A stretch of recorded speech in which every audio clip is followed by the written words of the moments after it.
Good afternoon, everyone. It's a beautiful fall day here in southern Ontario, actually the first day of fall, and thought the interest of some good video here, I would cut some firewood with my 6-horse Model Z or Z Fairbanks Morse engine hooked up to a buzzsaw. So let's go over and look at the engine and the whole setup here, and we'll give you a little walkthrough of the engine.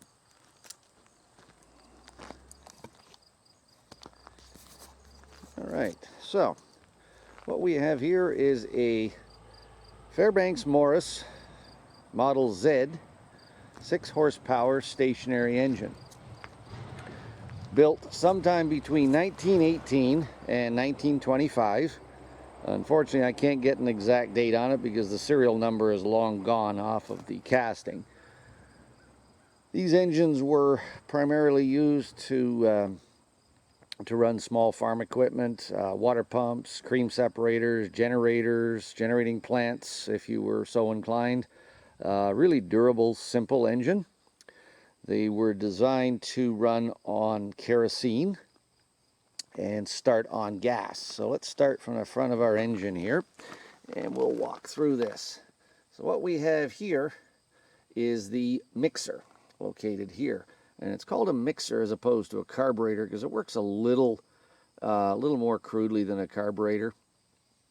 The front here, there's a little clapper valve that when the piston goes on the intake stroke, it creates a draw, opens that valve up, and causes the fuel to be drawn out of the chamber here or out of the kerosene tank here, depending on what we're running on, and draws a fuel charge into the cylinder and fires it. And you'll hear this little flapper clacking away when the engine's running because it's on a spring. So as every time the engine doesn't create a vacuum, that spring slams the little flap shut and doesn't create any kind of draw. These engines were very basic, very open, so there's not a lot of stuff contained. As you can see here with the cylinder head, we have our intake valve here, our exhaust valve here, or sorry, other way around, exhaust valve here, intake valve here. The exhaust valve is the only one that is actuated by the by a push rod and a rocker arm assembly here. The intake valve opens strictly on cylinder vacuum. So, and we've got our exposed spark plug out here and our lovely high-tech exhaust system. So as we move back on the engine here, these are a water-cooled engine. Now, not water-cooled in the sense that we look at it today with a radiator and fan and all that. There's just a water hopper here full of water. And as the engine runs, it boils the water off. And you, as the operator, need to make sure that you keep refilling that to keep the engine running at its proper temperature. So as we move to the back of the engine here now, normally on this, and I haven't managed to acquire one yet, there's normally a cover that goes on here that closes this crankshaft off because that's all flying around when it's running. So if we look at our engine here, you'll see, let's start over here with our magneto. This is a magneto ignition system, so there's no battery on it. The magneto strictly generates its own electricity as the cam gear here that I'm pointing to, as it rotates, there's a pin on it that triggers the magneto at the specific time to create a spark into the spark plug and fire the air fuel charge. This is an open crankcase, so there's no oil bath lubrication like we have on our modern engines. So everything is done with grease cups on the 2 crank bearings, and then the rod bearing is also done with a grease cup. So how these work is they're packed full of grease, and every time you want to, a couple of times a day, you give them a little bit of a turn, and you can see the grease is coming out of the bearings here, so we're well greased. The piston and cylinder are lubricated from this drip oiling system here that the tube runs down in through the water and down into the top of the cylinder, the top of the cylinder there, and lubricates the piston. So really very basic system, very simple. These engines were designed to be simple because don't forget, when they were being sold and being used, people were still doing a lot of their stuff with horses. So it was Had to keep simple, had to keep basic. And two very large flywheels that help the engine to run. This engine actually, as it sits right now, is just over 950 pounds. So it's it's a lot of weight for only 6 horsepower. Belt drive, so the belt here runs out to the buzz saw over there, and we'll take a little walk over to the buzz saw over here. So most things back in this era were all belt driven, because if you happen to be lucky enough to have a tractor, the tractor would also have a belt drive mechanism on it that would let it run. So here's our buzz saw, and all you health and safety reps and OSHA people, you can turn the video off right now.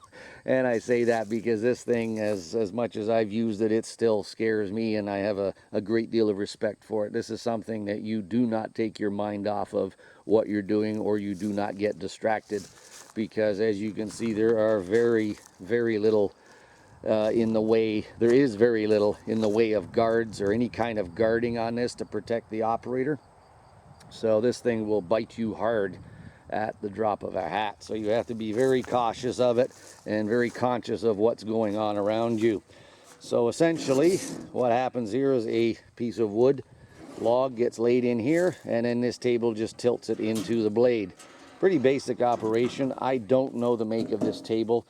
There were all kinds of them made back in that day and age for this purpose. So what we've got here is, I don't know, could be Massey Harris, could be Massey Ferguson, could be any of those manufacturers back there, or some of the ones that just made buck saws or buzz saws, as they call these things, for cutting up small amounts of firewood.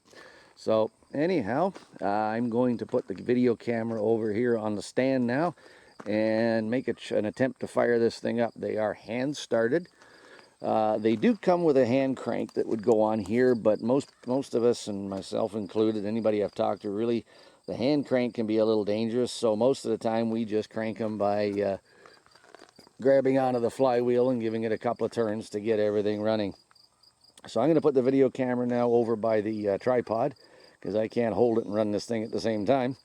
And then you'll get an idea. I'll get things running, and you'll get a chance to look at how this thing operates. So stay with us.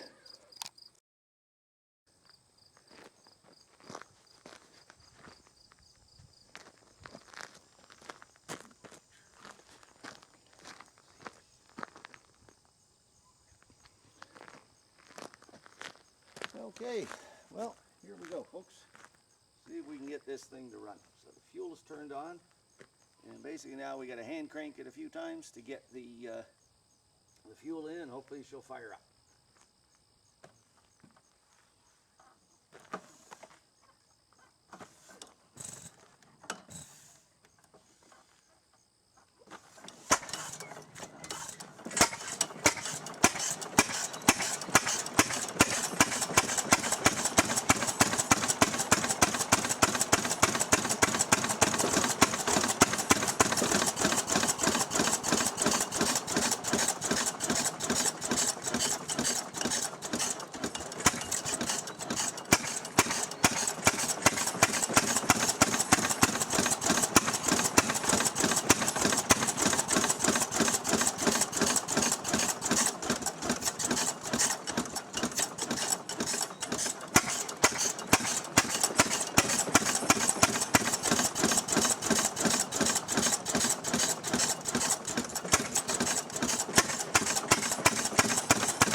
Okay, I think we lost it there. I'm gonna close this. Alright folks, there we are. Got it running now. It's running on kerosene.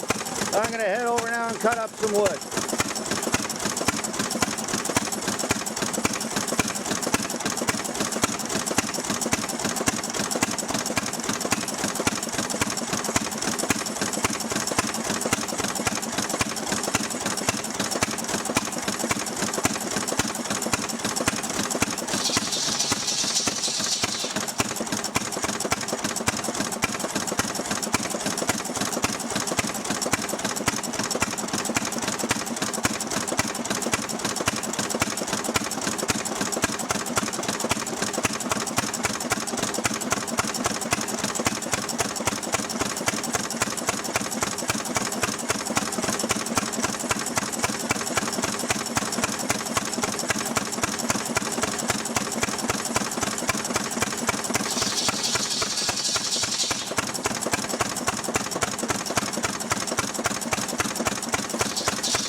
Alright folks, so turn the camera around here for a second so I can see myself. There we are. Alright, so kind of cool. Let it run for a little bit. Hopefully you enjoyed the video, and I'll post it a little bit later today. Bye for now.